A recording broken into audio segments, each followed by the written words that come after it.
Hey guys, tonight I wanted to make a video about a topic that has gotten brought up to me quite a few times recently. Like most of my videos, I come up with topics kind of based on what I see a lot of right now.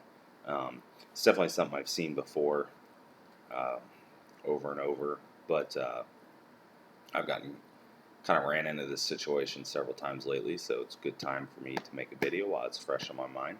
Um, I call this topic the early career crisis, and that's something I totally made up. Um, I'm not. I guess I could coin it. I don't know. It's just a term that I use for this particular problem. And what I'm talking about here is people that jump into competitive physique sports too early. Um, and I tend to see this more with the classes that require a little less muscle, like bikini or figure, sometimes men's physique, things like that. But I mean, it can happen with bodybuilders. It's just that realistically, most bodybuilders can't jump into a contest and be competitive right off the bat just because they don't have the muscle and they know this. Coming in, say hi. um, so essentially, the scenario here, and this is pretty common across the board, is I'll see someone that, let's say they've been tracking their food intake for 6 months and they lost some weight, or they really liking the changes they see in their body. Maybe their friend competes or their spouse competes, boyfriend, girlfriend, whatever, and they're like, oh, competing sounds like a good idea. So, and they're thinking, hey, I can do this. So they jump in, do a contest prep, and honestly, a lot of the times the first contest prep goes really well. Super excited. It's uncharted territory. They have all of these new experiences. Their bodies look better than it ever has. Maybe it's the first time they've ever even seen their abs, um, or all these cuts and leanest they've ever been in their life. They love it. They don't even care that they're tired and all the cardio they're doing or low calories or whatever. It doesn't bother them. They get to the show. They love the show. Can't wait to compete again.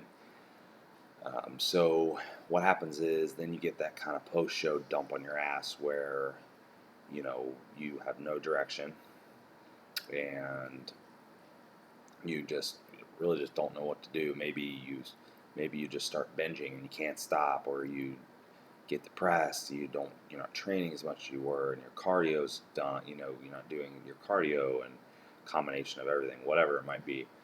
Um, at this point, some people are completely lost. They're gone. They're off the rails. It takes forever to recover if they ever do. Other people will jump right back into another show just because that's the only way they can get that sense of balance back and that sense of direction back, and they feel a lot better if they do this. So we're going to go with that scenario because that's the one that I see most often.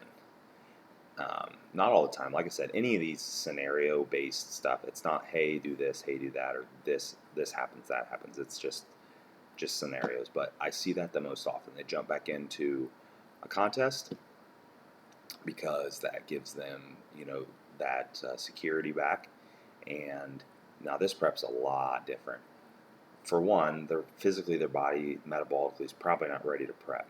And even if it is, psychologically, now they have a baseline in mind. Like, hey, I got this lean in my last show. I have to get better than this. That excitement of all that uncharted territory is gone. The excitement of being the leanest they ever had was gone. The they have this standard they have to beat. Their pressure's on, or look at it however you want. I think you kind of get my point. But maybe their body stops responding as good as it was because, like I said, they're not ready metabolically to do another show because all they did was bench for a month in between. And this is where the wheels start coming off the track. This is where the depression comes back in. This is where that crisis kind of comes in. And maybe let's say they make it to the second show, they have someone guiding them, getting some guidance or whatever, and they make it in. But it's not pretty. And all of those psychological um, consequences start really coming about here.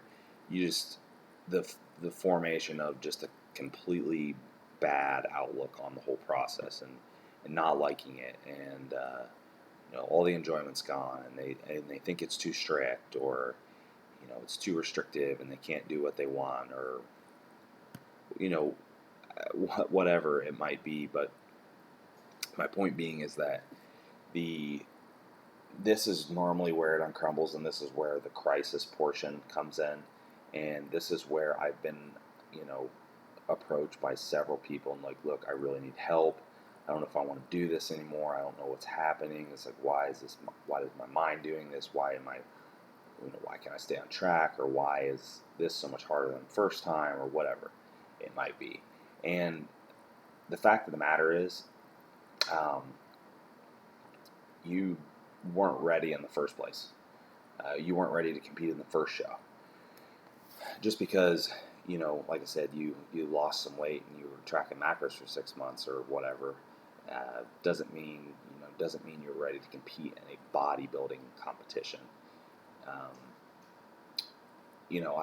I am extremely hesitant as a coach when I get approached by those people, and just kind of looking into scenarios like that to even prep them. I normally will do pretty extensive screening to kind of figure out where everything is at, and even then I'll say, hey, look, if I think that this is starting to happen, or I see some, a lot of negatives coming out of this, we're pulling the plug. I'm not here to get you there at one contest prep at the cost of you never wanting to compete again and hating bodybuilding, and probably hating eating, eating healthy, even for that matter, after this is over. It's not worth it to me. Um, I'll pull the plug. So it's just one of those things where you really have to know that you're ready, and you have to live this kind of lifestyle for a long time. And another thing that I bring up to a lot of people is your transition from off season to contest prep should be pretty seamless. So if you've lived this lifestyle long enough, or for a good amount of time before you prep, it should be a super easy transition. It should be as simple as, hey, my calories are probably going to change. Probably going to have to introduce some cardio or change up whatever cardio I'm doing, most likely for most people. And that's it. That's really it. Training's probably not going to change a whole lot. At least it shouldn't be, changed drastically right off the bat. And that's it. I mean, you shouldn't even know that you're prepping or anything's going on until you maybe start feeling tired and worn down. But it's not, it's not like, oh shit, I'm prepping. Here we go. I know plenty of people that have that mentality, and that's just a terrible mentality to have, and it just psychologically makes it a lot worse. But physically, it shouldn't be a hard transition. And for people that say, I'm a lot looser in the off season and I like it like that, that's fine. If that's what you want to do, chances are you're probably not going to progress as much as you can. And maybe it makes you feel better. Maybe you just need a little break post show, and you got right back to it. But for those that are loose the whole off season, have no off season structure, put on too much body fat, all that, and then try to go back into a prep, it's not healthy, and that doesn't make.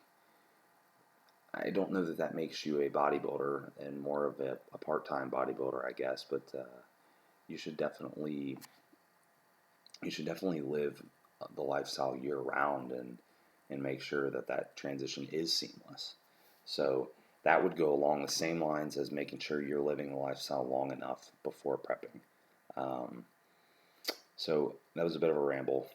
Sorry for that, but my point, those are my two main points at the end, and it's really discouraging for me as a coach when I see these types of scenarios, because I don't really feel that people want to quit. I don't think that that's it. I just think that they jumped into it too early, and they weren't ready, and they didn't have any kind of foundation established before they competed, both psychologically and physically, and it just came back to bite them.